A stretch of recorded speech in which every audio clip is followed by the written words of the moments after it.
خبر شامل کرتے ہیں بلوچستان کے شہر ماشکیل سے ہمارے نمائندہ نصیر کبدانی سے۔ جمعیت علماء اسلام تحصیل ماشکیل کے امیر مولانا شکر اللہ احرار، نائب امیر مولانا بشیر احمد، جنرل سیکرٹری مولانا عبدالرؤف، ترجمان میر محمد ہاشم ریکی، ممتاز سیاسی اور قبائلی شخصیات اور 9 منتخب کونسلران میر حاجی سمیع اللہ ریکی، ملا عبید اللہ ریکی، میر حاجی نظام الدین محمد حسنی، میر کبیر احمد ریکی، میر حفیظ اللہ محمد حسنی، میر اکاشا ملا زئی، میر عبدالغفار ریکی، میر فاروق ریکی، میر عبدالسلام جدزئی، میر رضائی جدزئی، ملک الیاس ریکی، محمد ذاکر عبدالمجید عبدالباری عبدالوہاب اور دیگر نے پریس کانفرنس سے خطاب میں گزشتہ دنوں ایک نام نہاد اور ریت میں دیوار کے مانند منہدم ہونے والے پارٹی کے رہنماؤں کی جانب سے ایم پی واشک میر حاجی زابد علی ریکی، ڈی سی واشک اور جے یو آئی پر لگائے گئے بے بنیاد الزامات کو یکسر مسترد کرتے ہوئے کہا کہ یونین کونسل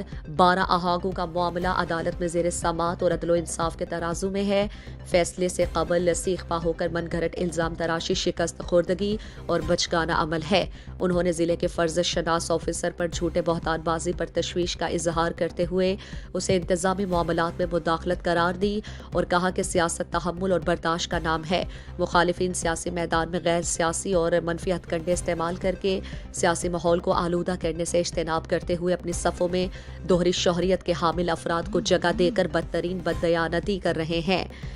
اور اس کے علاوہ جمعیت علماء اسلام دوہری شہریت رکھنے والوں کے خلاف عدالت جا کر انہیں نااہل قرار دینے کی ہر ممکن کوشش کرے گی تاکہ سیاست میں فراڈ بازی کے مکرو عمل کو روکا جا سکے۔ انہوں نے کہا کہ جماعت سیاسی میدان میں سیاسی انداز میں مخالفین کا مقابلہ کرنے کی پوری اہلیت رکھتی ہے، اس لیے مخالفین گھبرا کر راہ فرار اختیار کرنے پر مجبور ہو گئے ہیں۔